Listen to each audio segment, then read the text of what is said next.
Apple is one of the largest companies in the world, so it's no wonder that the company has spent massive sums of money and time on building their new futuristic headquarters. Completed in 2017, it took $5 billion to construct this building. The new headquarters is officially called Apple Park. It is located at One Infinite Loop in Cupertino in California. Before it was revealed, the building was commonly regarded as the spaceship campus because of its flying saucer-like architecture. It is built on the former Hewlett-Packard campus. Despite its remarkably futuristic nature, the Apple Park has been in the making for a long time, with Steve Jobs announcing the project for the first time back in 2006. It took 8 long years of preparation, plans, and permit approvals, but development was well underway by 2014. And by 2017, a significant number of Apple employees had already started to move in. The enormous ring-shaped building is now the symbol of the Apple brand and a great homage to the company's commitment to effortless architecture, sustainability, and the future of technology. We're pretty sure this aroused your curiosity to know more about the building. Don't worry, we've got you covered. Let's take a complete tour.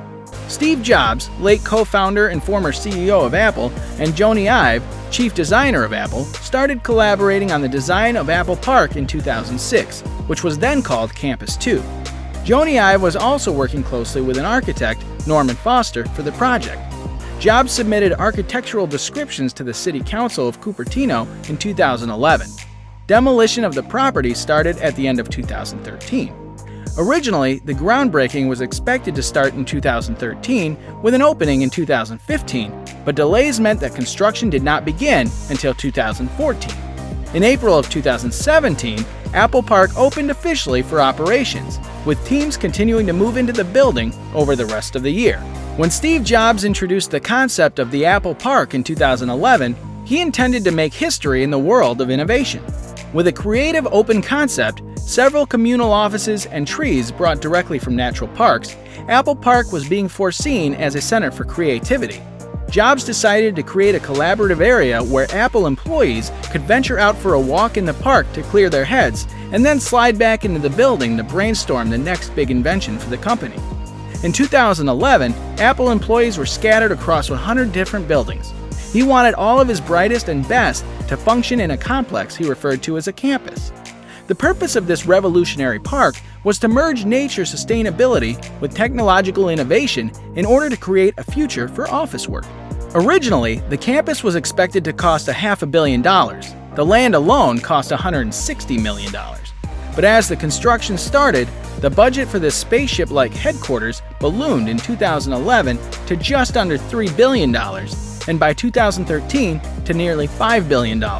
Although it was claimed at this stage that Apple was thinking on ways to cut this by $1 billion. Apple is well known for its demanding nature, materials, and so on, but there has been some controversy about the massive costs of this project. Back in 2013, angry shareholders were said to be targeting the project and describing it as wildly extravagant. Then again, it was clear that Apple could afford it. A final $5 billion investment is a massive budget, but it would still account for just about less than 1% of the gigantic cash reserves of Apple, said to be more than $2 trillion as of 2020. Steve Jobs died in 2011, so most of the Apple Park concepts are his. The team worked without his guidance for the majority of time that had taken them to construct the building. Apple's headquarters is about 2.8 million square feet, and its most prominent structure is an enormous ring that encompasses the entire campus. That includes about 1.2 million square feet of office space. To get to the campus, you have to travel through underground tunnels with white tiled walls that stretch to 755 foot or 230 meters. It then takes you to a massive underground car park with room for 3,000 cars and parking for yet another 6,000 cars above ground. The ring is 4 floors high and can house 12,000 staff members, although it is estimated that there are about 15,000 people working for the company. The park also contains 1,000 bicycles for staff to use to ride around the sprawling campus. Other things that promote employee health are the state-of-the-art wellness complex and basketball courts. The Health and Wellness Complex includes a 2-story yoga studio, a physical therapy studio, and a laundry facility. It also provides workers with access to on-site medical and dental facilities. This wellness center alone cost nearly $17 million to build, but it was a crucial addition to ensuring the well-being and prosperity of Apple's hard-working staff. Lunchtime is top priority at the Apple HQ, as it should be for every good campus. The park contains 7 cafes, with the main cafe spreading across 3 floors. This large cafe has balconies for the workers to eat on and large glass doors that can be fully opened on nice days for the kind of atmosphere of living inside out. The sliding doors along the exterior of the main cafe span the entire 4 floors of the building to the roof, weighing thousands of pounds each and opening and closing silently via secret underground mechanisms. Another remarkable aspect of this main cafe is its capacity to feed 15,000 people every single lunch. Steve Jobs wanted the park to have a lot of glass and natural light. He got just what he dreamed of, since the building contains the finest curved glass panes in the world. They're around 46 feet tall, with around 800 being on campus. Another location where the glass is well displayed is in the Apple Auditorium, or Steve Jobs Theater, where the building is topped with the largest carbon fiber roof in the world, and there is also a 42-foot high glass elevator that is thought to be the tallest freestanding elevator around the globe. The lobby alone required around $12 million to make, but it was Jobs' dream for the theater to stand out as a gem, with the auditorium being present privately underground. He definitely got what he dreamed of. The theater cost about $180 million to build. The only bad thing about Apple Park is that outsiders are not allowed to visit the ring itself, as it has been reserved only for Apple workers and important people.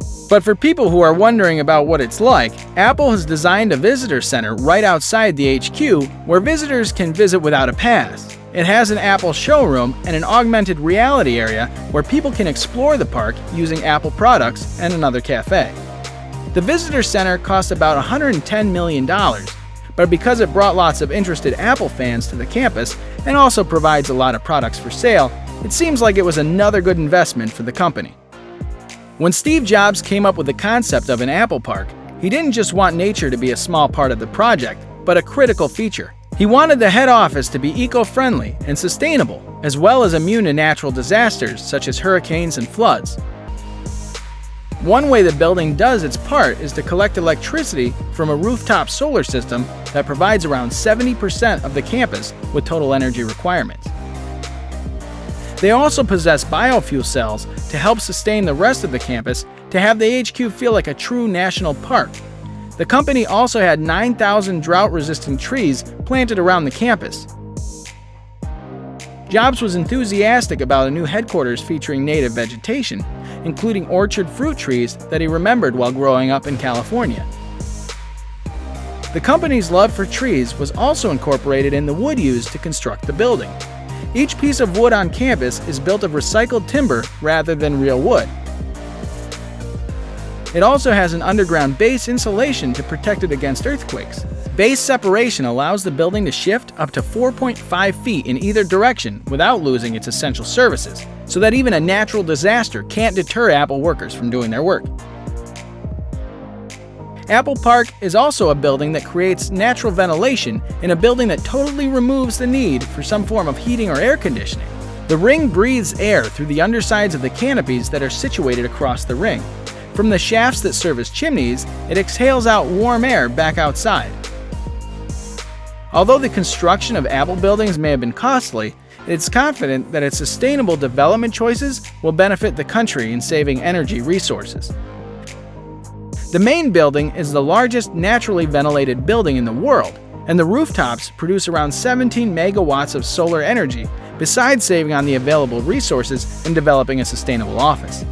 Apple's HQ provides tranquility for the employees. The park is technically state-of-the-art and futuristic, but it's also created on nature and environmental appreciation. This kind of treatment, as well as the consideration for the mental and physical well-being of the many staff who call this campus their workplace, is what makes the ring special both in appearance and in operation. Now that Steve Jobs' dream of Apple headquarters has come true, the next step is for the park to encourage offices around the world to stand up and create a workspace suitable for both the health of its workers and the health of our planet. You've just watched inside Apple's new $5 billion HQ. Would you like to visit this remarkable building? Tell us in the comments. We hope you liked the video. Thanks for watching.